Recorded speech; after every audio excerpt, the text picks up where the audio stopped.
មានដែលសាងសង់ដើម្បីនៅនាងហេណាដែលនៅលើដីមានទំហំជាង40,000 ម៉ែត្រការ៉េមានអាងហាលទឹកកន្លែងបាយថេននីសកន្លែងបាយហ្គោលមានអ្នកបម្រើស្រីប្រុសជាង10នាក់ផ្ទះដ៏ធំមួយនេះដែលមានកន្លែងវាយកូនគោលកន្លែងជីសេះអាងហែលទឹកអ្នកបម្រើឆ្វេងស្ដាំចាញ់ទៅពួកអ្នកបម្រើថ្នាក់ក្រោមពួកឯងនាំគ្នាចេញអស់ទៅ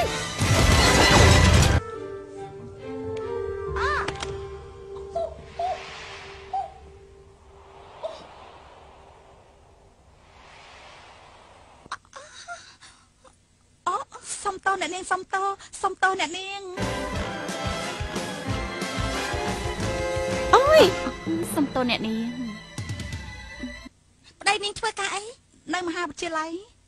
ជានិស្សិតទេនិស្សិតដូចជាត្រូវការចំណាយលុយច្រើនណាស់នាងត្រូវខ្ញុំបញ្ឈប់ហើយថាម៉េចមិនបាច់មកទៀតទេអ្នកនាងតាប្តីរបស់ឯងធ្វើស្អីគឺគាត់នៅរៀនខាងមណ្ឌលស្រាវជ្រាវគេជានិស្សិតខាងស្រាវជ្រាវឬជានិស្សិតត្រូវការលុយច្រើនណាស់តើគេនឹងធ្វើយ៉ាងណាទៅឥឡូវខ្ញុំបញ្ឈប់នាងពីការងារហើយអ្នកនាងឲ្យខ្ញុំសុំទោសផងចុះត្រូវប្រយ័ត្នកុំប្រើភាសាអង់គ្លេសចំពោះមុខខ្ញុំបើខ្ញុំមិនសួរទេមិនបាច់និយាយអ្វីទាំងអស់កំពុងពេលនៅជាមួយខ្ញុំកុំប្រើភាសាអង់គ្លេសហើយក៏កុំផ្ញើសារច្រើនហើយកុំនិយាយឆ្លើយមកខ្ញុំណាអ្វីទាំងអស់ពេលដែលខ្ញុំកំពុងនិយាយត្រូវដើរក្រោយខ្ញុំ3ជំហានកុំតាមកាត់ពេកត្រូវបញ្ឈប់ការប្រើទឹកអប់កុំនិយាយទូរស័ព្ទផ្ទាល់ខ្លួនចំពោះមុខខ្ញុំប្រាប់លោកប៉ុណ្ណឹងសិនចាពេលដែលត្រូវឲ្យឆ្ងាយពីខ្ញុំ3ជំហានកុំមកចិត្តខ្ញុំឲ្យសោះនៅពេលនៅជាមួយខ្ញុំកុំទូរស័ព្ទផ្ទាល់ខ្លួនឲ្យសោះអ្នកនាងសុំមេត្តានិយាយម្ដងទៀតលឿនពេកខ្ញុំកត់មិនទាន់ទេអ្នកនាងលោកដឹងថាខ្ញុំស្អប់ជាងគេអ្វីទេតើអ្នកនាងអាចនិយាយម្ដងទៀតបានទេព្រោះថាអ្នកនាងនិយាយលឿនពេកខ្ញុំស្ដាប់មិនទាន់ឯងតើឯងដឹងទេអ្វីដែលខ្ញុំស្អប់បំផុតពោះខ្ទួយក្អែបចន្លេនដង្កូវកន្លាតហើយនឹងនិយាយពាក្យដដែលតើយល់ហើយណាគឺពស់ចន្លេនខ្ញាដំរីនិងកន្លាតហើយនៅពេលដែលត្រូវនិយាយពាក្យរបស់ខ្ញុំ2ដងបើឯងត្រូវធ្វើដូច្នេះម្ដងទៀតឯងនឹងបញ្ចប់ពីការងារនេះភ្លាមបាទអ្នកនា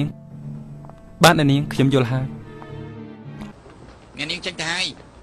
អ្នកនាងចេញទៅហើយអ្នកនាងចេញទៅហើយអ្នកនាងចេញទៅហើយអ្នកនាងចេញទៅហើយអ្នកនាងលីណាចេញទៅហើយពួកយើងទាំងអស់គ្នារៀបចំអ្នកនាងលីណាចុះទៅហើយតើពួកយើងទាំងអស់គ្នារៀបចំហើយនៅអ្នកនាងលីណាចុះទៅហើយខ្ញុំមិនចោទចិត្តនិយាយដដែលទេដូច្នេះលោកត្រូវខ្ញុំដេញចោលហើយខ្ញុំស្អប់ណាស់និយាយដដែល2ដងខ្ញុំគិតថាខ្ញុំតែប្រាប់ឯងអំបាច់មិញនេះដូច្នេះឯងត្រូវដេញចោលហើយថាម៉េចអ្នកនាងសំតោអ្នកនាងចង់ធ្វើស្អីឈប់សិនអ្នកនាងលែកចាំអ្នកនាងឈប់លែកចាំអ្នកនាងមេតាកំដេញជើងចេញអីអ្នកនាងហើយនេះជាអ្នកទី15ហើយគឺទី16តើយើងគួរទៅរកមេការទី17នៅឯណាទៅនេះជាលើកទី15ហើយថាម៉េចអ្នកនាងទី16ហើយអីហើយចុះទី17ជាអ្នកណាទៅ